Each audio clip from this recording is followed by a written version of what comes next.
I am officially another year older, and I think I'm okay with it. This week I talk about getting older when you were a child, and getting older now. I'm reflecting on age, and don't worry, there will definitely be cake.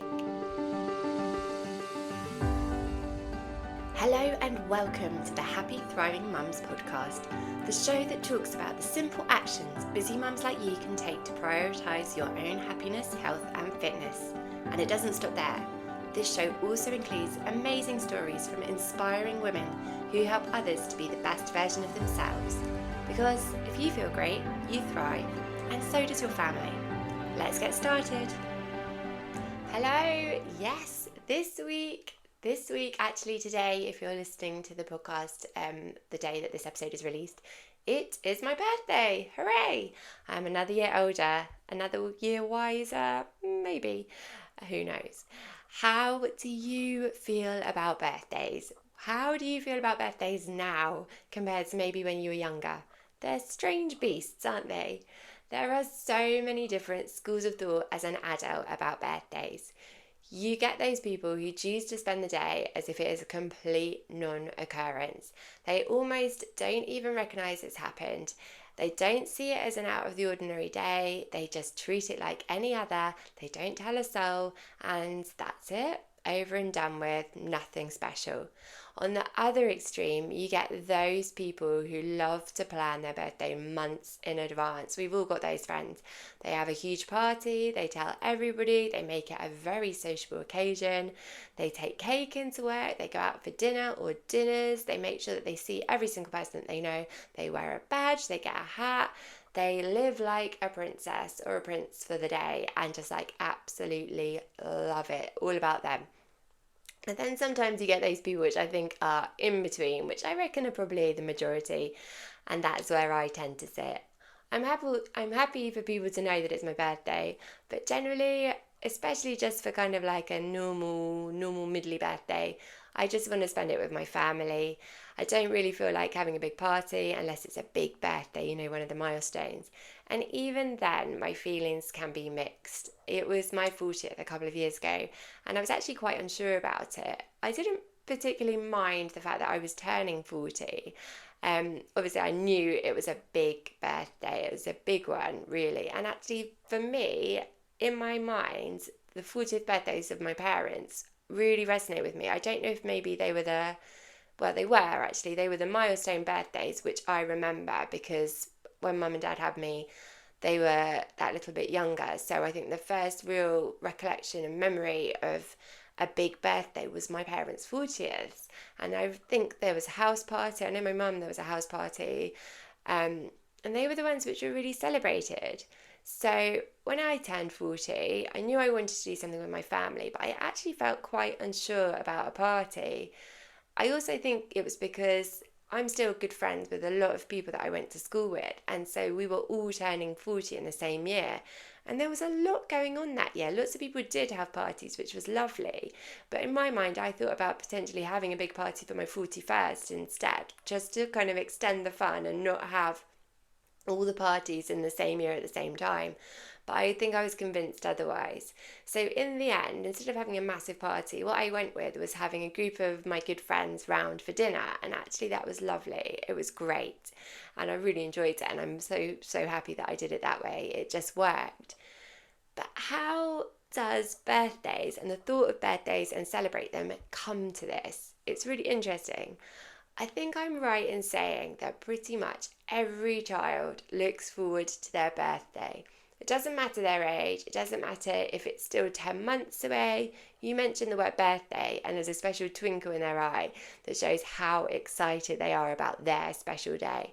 And so they should be. I think when you're little, celebrating you or the idea of loads of people celebrating you is amazing. But also I think they just love getting presents, don't they, kids? Let's face it. But what I am interested in regards to birthdays is when the general excitement you have as a child and delight at being the full centre of the world for this one day ends, and then the majority of adults decide to almost unsubscribe from birthdays. When does this happen and why does this happen? My guess would be it's kind of around your late 20s, early 30s. And I guess if you think about it, that age, it does make sense. People can be getting scared or getting older or in denial that it is actually happening at all. I do think quite often, how am I 40 or how am I in my 40s now? I'm not 40 anymore. How have I got there? How has this time elapsed? Quite quickly in many ways, although you look back and you think, actually, it does feel like I have been around, luckily, for a long amount of time. I think in our 20s and 30s, people start to feel that they have other priorities. They just don't have the time to celebrate, or they just don't see the point in celebrating anymore.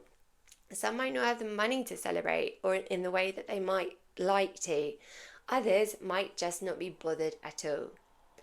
I like birthdays. I think maybe I get more excited for other people's birthdays than my own, but I really enjoy them. I think it's really fun to make other people feel great on their birthdays, whether it's giving them a card or a present, making a cake, going to their party, or just treating them. I think it's a lovely thing to do. I love my kids' birthdays for the same reason. I love seeing them so excited about getting their presents, about eating cake, going out for tea maybe, or having a party. It is such a lovely, lovely thing. But at the same time, and I don't know if you feel the same, but I also find my children's birthdays quite overwhelming. And I think this is probably linked to the expectations which society has now placed on us as to what a child's birthday should look like, what the kids wants as well, and then matching what society thinks, what your child wants to their expectations, and then aligning that with your expectations of what you think you should do on their birthday can become really, really stressful. I mean, one thing I read recently which absolutely horrified me was that the average child's birthday party now costs £500. £500 for a party is absolute madness. I just couldn't believe it. But apparently that's the going rate these days. And when you look at all the different things that you can do, whether it's going to the little ones, going to soft play, or going to Ninja Warrior for older children, or going to the trampoline park, or having a football party, or whatever it is, when you add up the actual facility that you're using, the food, the party bags, the decorations, you put it all together and it does create this absolute crazy big package, and it does get expensive. So I always find I spend loads of time looking forward to my kids' birthdays while simultaneously looking forward to them being over. And I am not proud of that fact, but I quite often do. And I've noticed it over the past few years. And I'm really, really working on trying to change my perspective here. Because actually, I just really want to look back on their birthdays and enjoy them and think, what a brilliant time. I think it's also because I can find my children's birthdays quite an emotional time. It makes me think back to when they were born, going through that whole experience of being in the hospital, of being pregnant, being really excited and feeling really nervous about having children. And I think these times give me a chance to reflect on these days. And actually, I feel quite proud. I feel quite proud of what me and my husband kind of went through and how we got to where we are now. I also feel a sense of pride about my children and how much over time the children have changed, how they've become these wonderful little people with their own personalities. They've got their own friends, their own lives. But I also think it's a time for reflecting on how I have changed, how my husband's changed, and how our lives as a whole have changed. And that is quite emotional. I guess with birthdays, as with most things, it is what you choose to invest in, whether it be physically, whether it be emotionally, or whether it be financially. And the way you go about investing in the birthday as a whole will determine the end result and how you feel towards it. I think from a practical standpoint, thinking about birthdays, as you get older, you think, I've actually had quite a lot of birthdays. So maybe they feel less exciting because they feel familiar and they start to feel very samey. I don't know. But I also think, and I've had this discussion with friends before, on the same token, isn't the fact you have been lucky enough to have had a lot of birthdays even more of a cause to celebrate? I do feel we're so privileged now to live to an old age. The average life expectancy is about 82 years old now. And how amazing is that? That most of us, hopefully, will live well into our 80s and beyond. I would love to be 100. I would love to get there, and I would love to still be really, really healthy. And I think that's why I now try and live the way that I want to live, by exercising regularly, eating better, trying to prioritize sleep, although I'm still working on that one. But I think to be able to be privileged to live now and have this much longer life expectancy, oh, it's amazing. So I think birthdays as an adult is also a good time to reflect on how far we've come. But maybe it's this reflection that might make us feel good or less good about our situation. As a kid, I don't know if you think this or if you remember this, you look at adults and you think, don't they look old? You look at all of them, you think, don't they look old? I remember when I was small, I thought that many adults that are probably the same age as I am now just looked ancient. No offence to anyone. I'd like to believe that kids look at me and my friends now and don't think quite the same, although they probably do. They probably think, oh my goodness, these adults, they look so old. I think personally that grown-ups look younger. I think that people are now living a lot more healthily. They know about the benefits of exercise. So more people are trying to offset the aging process by making healthier lifestyle choices. In terms of lifespan and health span, it's never too late to adopt healthy lifestyle choices. If you read the research, it suggested that we should have started taking our health and fitness seriously in our 20s to be as fit and healthy as we can be in our older years. I mean, I've read this and I've listened to different pieces of research about this, and I find it such a sobering and somewhat depressing thought, especially if you didn't do that. And I think I've always tried to be quite healthy and exercise frequently. However, I definitely didn't take my health and fitness seriously at that age. But now I am. And I do think it is never too late. It is never too late to start making better choices for your health and lifestyle to enable you to live a life full of wellness and fullness so that you can thrive. Starting to exercise regularly at any age has huge benefits and can extend your lifespan and your health span. So if you're not sure what health span is the years that you live in good health for. It's something that focuses more on the quality of life as well as the quantity of years, whereas your lifespan is the length of your life in total. My dad is a great example of this. So he retired a few years ago, and previously when he was younger, he went to the gym occasionally, but then for quite a long period of time he stopped. But now he's retired, he now goes to the gym 2 or 3 times a week and swims weekly too. He hadn't done that, as I said, for so many years prior to him giving up work, but now he is thriving for it. He's really healthy, he's lost a bit of weight, and I think it makes him feel great. It's also a chance to kind of get involved in the local community, see more people regularly, and the benefits of that are huge. Other reflections that I think birthdays can cause is like when you look at what you have and you maybe haven't achieved in your life that you thought you were going to. So again, when you were a child, you often look to the future thinking about what your job might be, who you might end up in a relationship with, will you have children, will you have a family, where will you live? It feels so exciting. I'm sure I said to my mum on multiple occasions how excited I was about being a grown-up, because you can end up doing whatever you like, and this was like an amazing thing. You had no one telling you what to do anymore. But then you become a grown-up, you become an adult, and although you can do whatever you like, there is still an awful lot of things that you have to do that you definitely don't like and you don't want to do. But no one tells you about that. And I think that is something that you learn as you grow, as you become an adult. And you think the freedom that you thought you might get as a child, although there in parts, isn't there as freely as maybe you thought. I think birthdays are also a great time for starting afresh and looking to the future, whether it's just for a year ahead or longer.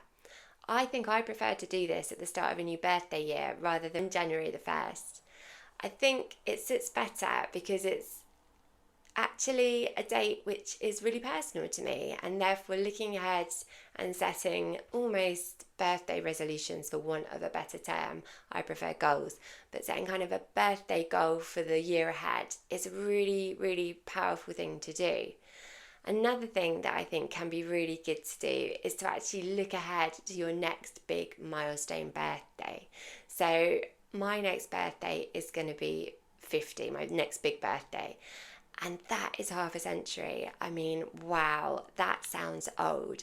But starting to think what I might actually like to do in the run up to my 50th birthday is quite an exciting thing. I haven't done one of those do 40 things to do before I'm 40, or 30 things to do by the time I'm 30 things before. And I'm thinking maybe I actually quite like the idea of doing this for my 50th, because that is, to me, a real big milestone. I think birthdays can be hard though, because when you believe that you might have achieved certain things, so for example, those dreams that you might have had as a child of doing a certain job or having a family in a certain way, and you get to a birthday and you realize that maybe you haven't quite achieved those dreams or those goals, it can feel a little bit demoralizing. But I think it's important to remember that every single one of us has achieved so much in our lives, whether it is what you planned or you thought it might be in the future, or it hasn't and you've gone down a different route. If you were to write down a list of all achievements that you've ever done, I think it would be quite incredible. And I think even if you look at that across a year, even if you feel that maybe your year hasn't been as productive as you thought or you hoped it was going to be, every single one of us would have learned, would have grown, would have changed in some way. And I'm sure that in most cases it would be for the better. And I really hope that that is true for you. So sometimes just actually reflect. And although those negative things might be the ones which leap out in you more, if you try and write down the positive changes that you've had since your last birthday, or things that you've done, experiences you've been on, adventures you've been on, what you've seen, I think you'll probably be quite pleasantly surprised. And that's why I think taking that time to reflect on a birthday can be really important. I just wanted to mention, if you have a goal that you are wanting to achieve yourself in terms of your health, fitness and happiness, I would love to help you. I have a few spaces left for my mini Happy Thriving Mums coaching sessions, where we have a 20-minute chat, and this is free, and we can discuss ways to help you achieve a goal that you are trying to pursue. I then play out our chat on the podcast as a bonus episode for everyone to hear. If you are interested, see the show notes for the link. So finally this week, instead of giving you 3 ideas for you to try, I'm going to indulge myself instead. It is my birthday. So I'm going to think about and give the 3 things that I am going to try to do this year to mark my birthday. Firstly, I am going to write my future self a letter to me in a year's time on my birthday. Have you ever done this before? It is such a lovely thing to do. It's twofold really. Firstly, to think about what you would like to achieve in the next 12 months. Set your intentions. By writing them down rather than having them in your head, it makes them much more real. And if they are more in a physical form, such as written out on a piece of paper, you are more likely to achieve them. You're more likely to do them. I've done this with my business goals before, where I've written quarterly letters or emails based on my goals to myself. And it's been really interesting actually to read them back. I schedule email them so that they're there and they pop up and I've forgotten about them actually, and then they're there to see how I've got on. But it also allows you to dream. And I'm really trying to dream big at the moment, because why not? And if you can't do it on your birthday, when can you? So the first thing I'm going to do is write my future self a letter to me in a year with what I'm hoping to have achieved in the next 12 months. Oh gosh, it's exciting. Secondly, I am going to come up with a list of 50 things that I want to achieve or experience or do before I am 50. Lots of people do this in the year before their milestone birthday. So for example, when they're 49, they might write a list of 50 things. But I know I am a bit of a procrastinator and things might take me a little bit longer. So I would run out of time if I did that in 1 year. So I'm giving myself much longer to extend the fun. And I think a couple of things on my list will be to take the kids to Disney World. I am desperate to do that. That is like my number one thing that I really want to do in the next coming years. I want to learn how to do a handstand, which obviously a very useful skill, but why not? And I'd really love to see the Northern Lights. So there are a few of the things on my 50 things before 50 list. But what would be on your list? Let me know. I'd love to know. So that's the second thing I'm going to do for my birthday. And finally, I am going to eat a lot of cake and drink Prosecco with my family, because it's my birthday, it's fun, I love cake, I love Prosecco, and why not? I hope you've enjoyed this episode and I look forward to speaking with you next week. Have a brilliant time. Bye.